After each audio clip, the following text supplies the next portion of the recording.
Hey y'all, and welcome back to my channel. Today we're going to be talking about my favorite books for the year 2024. Okay, so I waited so long to do this video. Well, it's not so long, but I waited to do this video until I knew I was done actually reading for the year of 2024. Some people were putting their videos out and I was like, I'm still reading. But I get it, because sometimes you read so much during the year and then you have things going on at the end of the year. And you're just like, you know what? I'm done. I'm done. This reading year ain't doing what it's supposed to do. I'm done reading.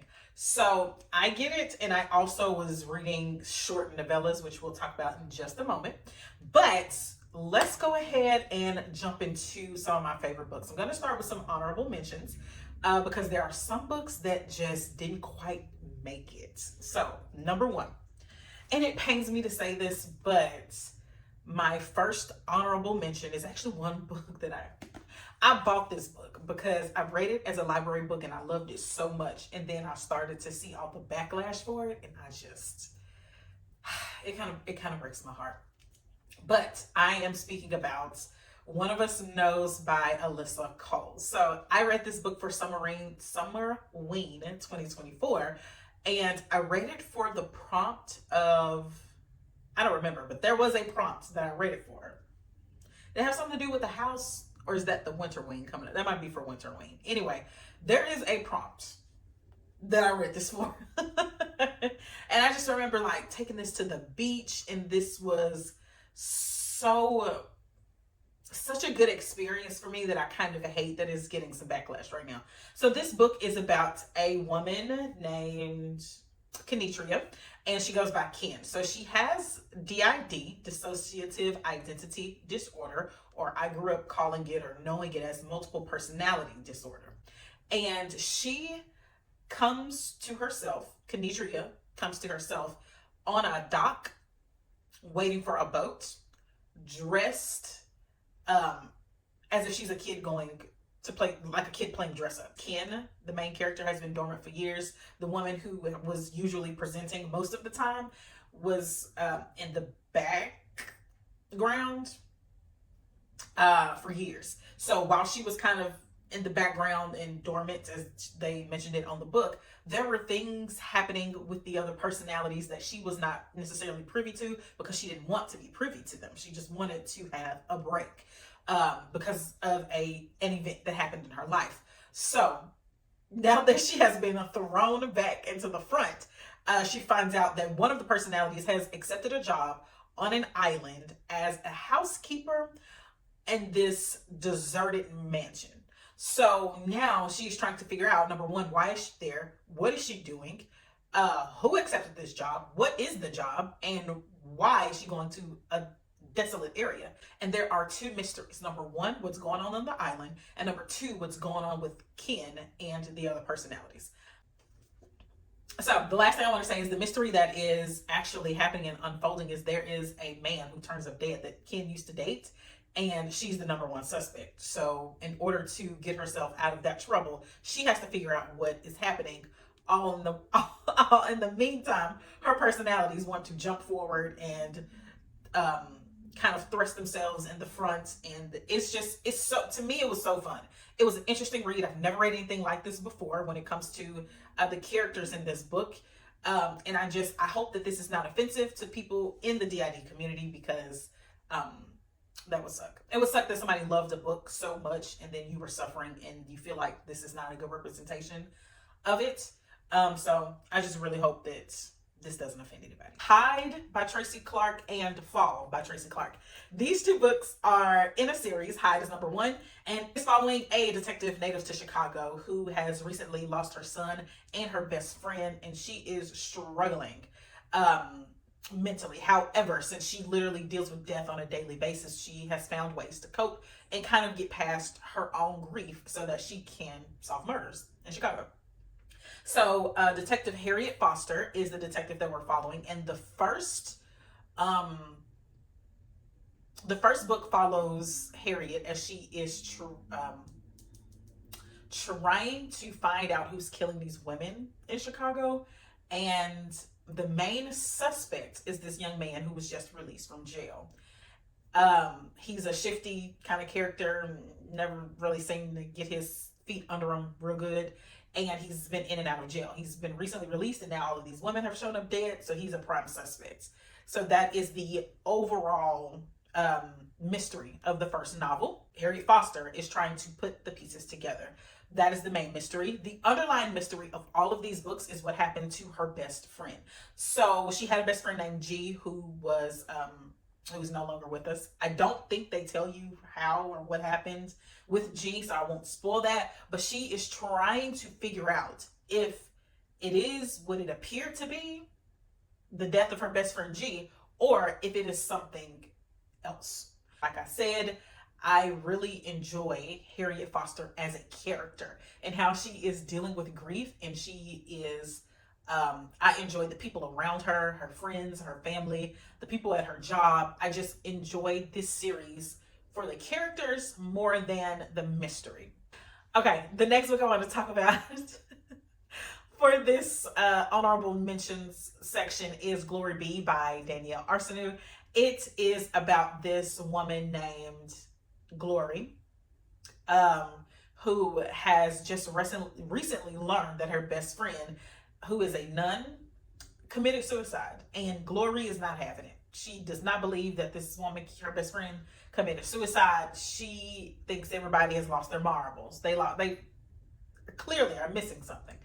So this is set in New Orleans, Louisiana, and I loved Glory as a character. This lady, she is hilarious. Okay, so she is trying to figure out, like I said, what is happening to her best friend, and she has to go to certain places and deal with certain people she hasn't talked to in years. She is finding things out about her best friend that she didn't really know. She is doing some things to get in good with the younger crowd so that she can figure out what her best friend was doing. It is really, really good. And while this is happening, Glory's daughter comes to visit her and comes to stay with her because Glory is having some troubles with the court. They have told Glory that she needs to get her life together, and if not, there will be consequences and repercussions. So her daughter has come to help her and to try to dig her out of this hole. She has her own business that she is trying to run while she's trying to figure out what happened to her best friend, and she ain't playing no games. Okay, if you enjoyed Vera Wong's unsolicited advice for murderers, then I think you would enjoy this book as well. If you like an older woman sleuth that don't have no grandkids and got nothing else better to do but to tell people about themselves and try to figure out what happens, then hey, pick up Glory Be. My next honorable mention is for Clawheart Mountain by David Oppengard. I don't know. I read this book like back in April. So it's about this group of kids who are on their way to spend their spring break in a cabin in the mountains, and they are on their way. They notice an overturned money truck, like a Brinks or something that is carrying money from one place to another, and it is a lot of money. And they jump out of the car. They don't see any armored guards or anything. This money is just on the side of the highway, blowing in the breeze. So these 5 kids take as much of the money as they can and they leave. And the mystery of this book, or the whole horror of this book, is about the people who the money belongs to coming to look for the money, and also this creature that is very hungry and would like to snack on things in the woods. So I like this book because it was my first time like reading anything about a creature in the night. And just coupled with these kids who have no idea what they're doing, no idea what they've gotten themselves into, who have stolen this money, and they're trying to evade the cops. They're trying to evade the people whose money it really is, and evade this creature. I loved it. I didn't rank it really, really high, but now that I'm thinking about it, it was a good time. The main character, Nova, is the smartest person in the group. Meanwhile, the other 4 kids are doomed. Okay. I don't know what they're thinking. I don't know what they got on their brain, but they were not fit for this predicament. Okay, now let's talk about my 5 stars. The first one I want to talk about is, I think more than likely I'm going to go in the order in which I read them because I cannot rank them. I don't know how to rank them. But the first one I'm going to talk about is still House Lake by Rachel Caine. At this point, I have read 3 books in this series and I am enjoying it. However, I think I'm going to stop at book 3. So this book is following a woman named Gwen Proctor who has changed her life all the way around because she found out that her husband is a serial killer. One day she was coming home with the kids and they were driving down the street and she noticed that there were a lot of police officers gathered around her driveway. And she was like, oh, that's kind of funny. What's going on? She pulls up and there's a dead body of a woman hanging from the roof of her ceiling. And that is how she found out that her husband was a serial killer. Now, this was always interesting to me because I want to say that this is a true story. That there was a man who was a serial killer, I think in Kansas or something. And he went out of town with his family, left a dead body in his garage. Somebody crashed into his garage and that's how they found out that he was a serial killer. I think that is a true story. I keep saying that, but I can't find it. However, I think it's a true story. Needless to say, this is completely fiction. And Gwen has to go into witness protection because there are some people who believe she could have had something to do with it because they just don't believe that this killer was doing all of this in their house. And she had no idea. There is a reason she did not know. There's a reason she didn't hear anything, which is very graphic. And she does tell you why. But the whole mystery about this book is that somebody is out to get Gwen and her kids, and she is trying to protect them at all costs. And it is just a very good book. I enjoyed the pace of it. I enjoyed the raw emotions of this woman who is really trying her best in this situation. And that is the thing with all 3 books. I do recommend Still House Lake, and you can end it there. It will be a closed off book, a closed off chapter. However, there are 6 books in this series. And like I said, I think I'm going to stop on number 3, but they're good to me. Good enough to continue to me. Another book I read around that time was A Tall, Dark Trouble by Vanessa Montalban. This book, I'm going to have to read so I don't mess this up and spill the beans because there are certain things that I want to tell y'all that are not in this book. But this book is about the 2 main characters are twin sisters, Ophelia and Delphi. And both of them have magical powers. They are from a family of beautiful Latina women in Miami, Florida, who have these magical abilities that seem to ruin their life. So Delphi and Ophelia, they have been told by their mother that they can never use their powers because it ruins everything around them. They can never be with anybody because the powers are poison, and they are just told to keep their powers on the hush hush, So these 2 young women are living their lives in Miami, Florida. They're living their lives in Miami, Florida with their mother when they start to get these dreams and premonitions of a murder that happened in their area, and they try to ignore it, but they cannot. So they decide they're going to try to solve this murder using their powers and their friends. I loved this book. Okay. I loved it because of the family aspect of it. I read it around Thanksgiving of last year and I had some family in town. I love the family aspect between these 2 sisters and their mother. I loved the magic that they had, their powers I had never heard of. I know one of them I had never really heard of before. And it's just so cute. I don't know if that's the right word, but it's good. It was cute to me. The mystery of it and the dual timelines are pretty much figure outable. Like you can figure them out. But I also love that this is a true young adult novel. I don't like when things are advertised as young adult and they're teens, or they act like I don't know. But this is a true young adults novel. These young women are, I want to believe, I think like 18 or 19. They act like they're 18 or 19, and the problems that they're having, the thoughts that they have are synonymous, what I believe to be an 18, 19-year-old. And they're still living with their mama, trying to figure out what's going on in the world while also trying to be sleuths. The next one I want to mention is The Kind Worth Killing by Peter Swanson. Now, hold on, because, hold on, wait.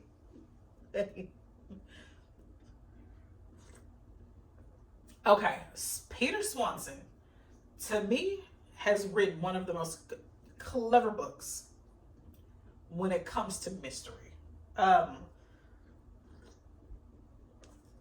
This book. Okay, so I also gave this 5 stars. Okay, so The Kind Worth Killing is about this man who goes to who is traveling, and he goes to the bar at an airport, and he meets a stranger, a young woman who is also traveling at the bar in the airport, and he begins to complain to her about his marriage and how much he hates his wife and he doesn't love her anymore, and just all of the reasons why he wants out of this marriage. And this lovely young lady decides she wants to help him, and he just shouldn't be this unhappy, so she agrees to kill his wife for him. And shit gets out of hand real quick.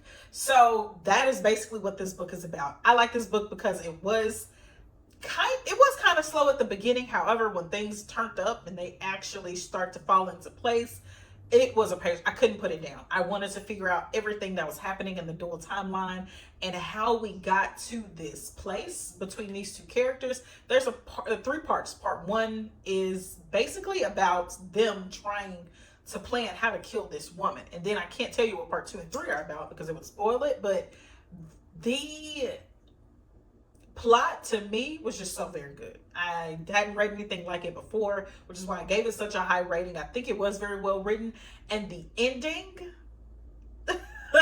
the ending was perfect, and I think it also set itself up very well for book 2, which is The Kind Worth Saving. I've not started that book yet, although I have checked it out from the library twice and still have not gotten around to it. Hopefully one day I will.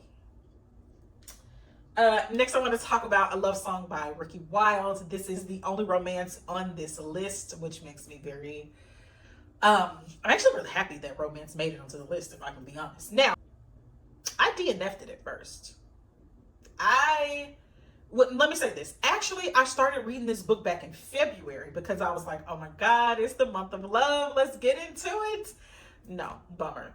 I could not get into it. I was listening to it, and just the first few chapters, the first chapter was so daggone sad to me. I was like, I'm not here for this. I don't want to read this.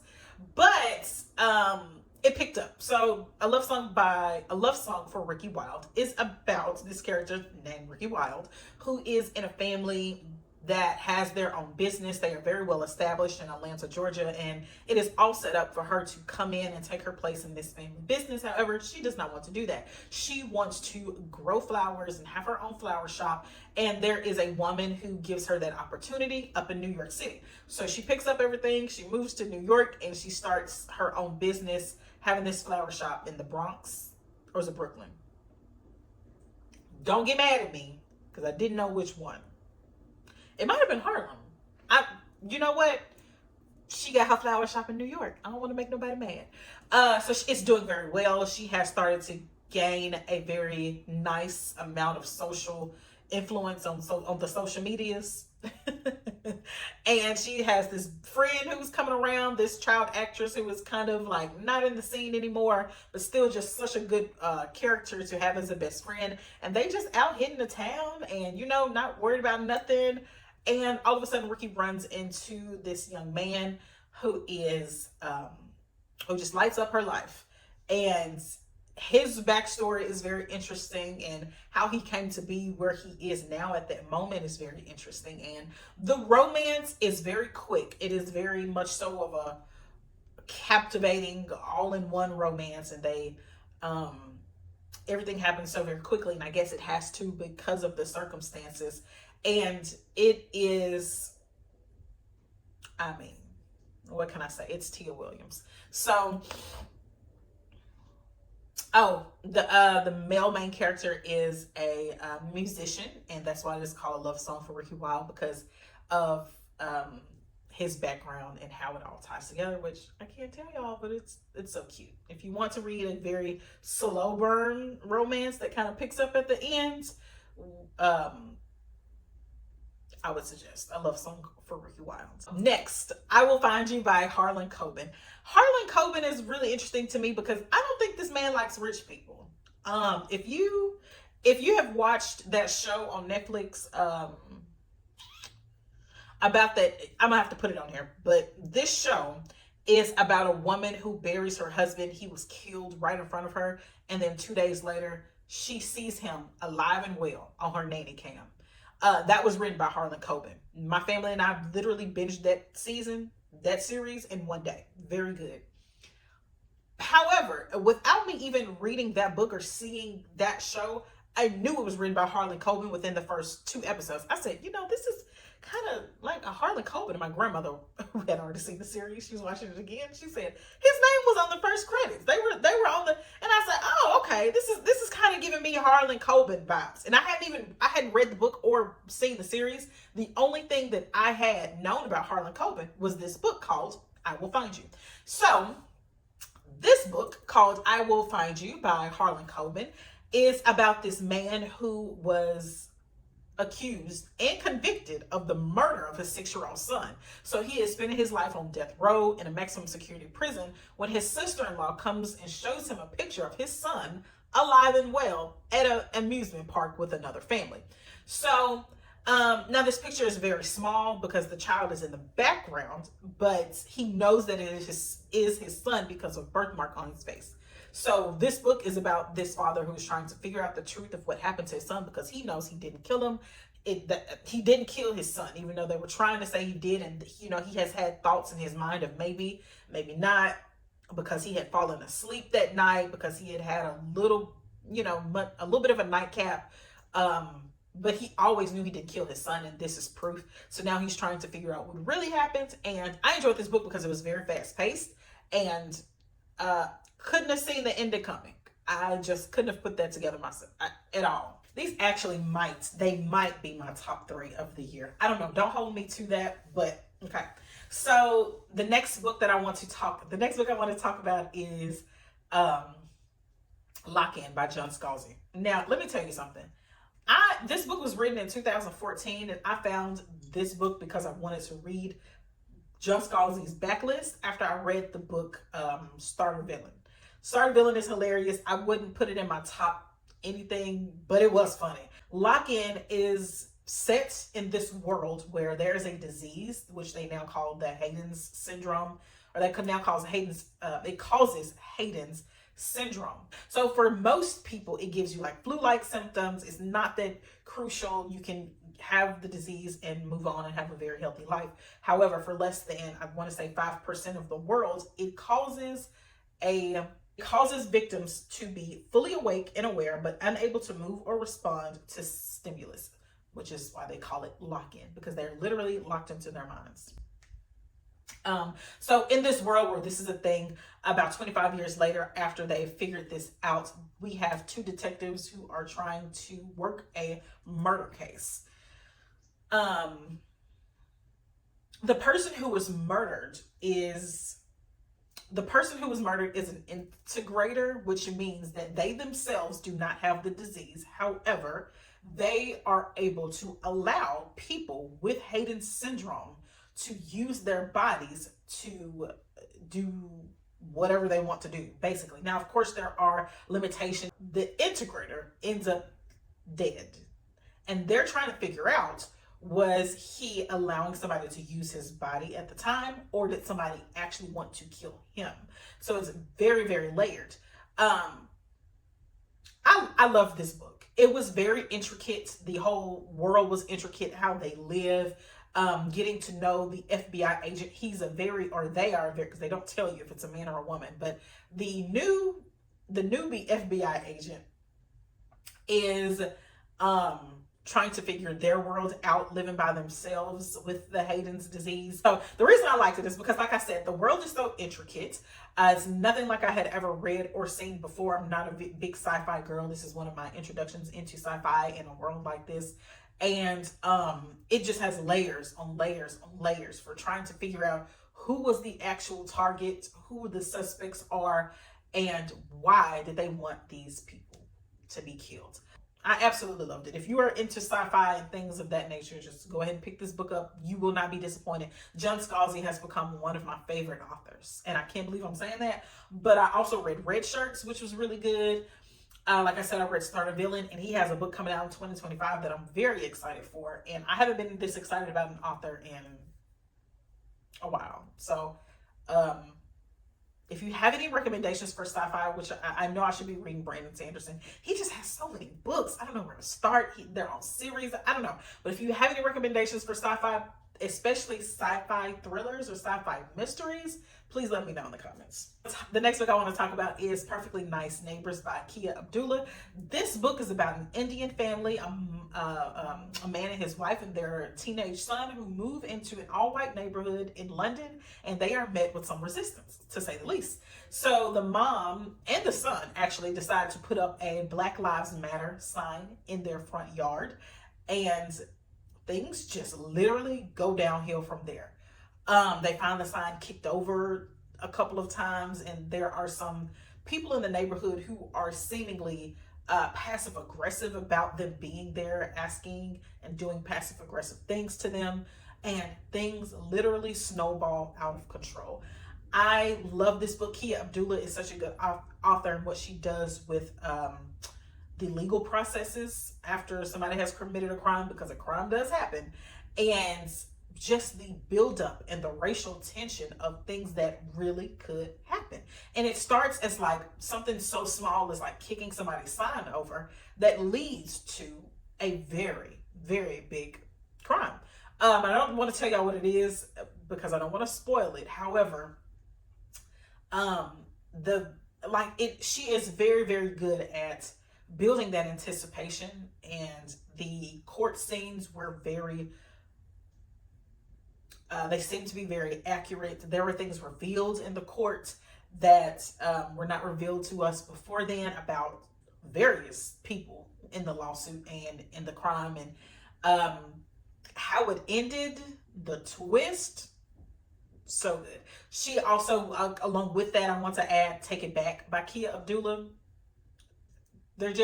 I think, honestly, Kia Abdullah is also one of my favorite authors, and I cannot wait to read more of her books. The last book that I want to talk about today is The Thing About Home by Rhonda McKnight. This book follows a character who has a very large social media presence. She is very famous for what she does in her beauty, makeup, things like that online and on social media. And she has been planning and boasting and just so excited about her wedding vows, her wedding renewal of, I think, 7 years with her beautiful husband, all for him to leave her.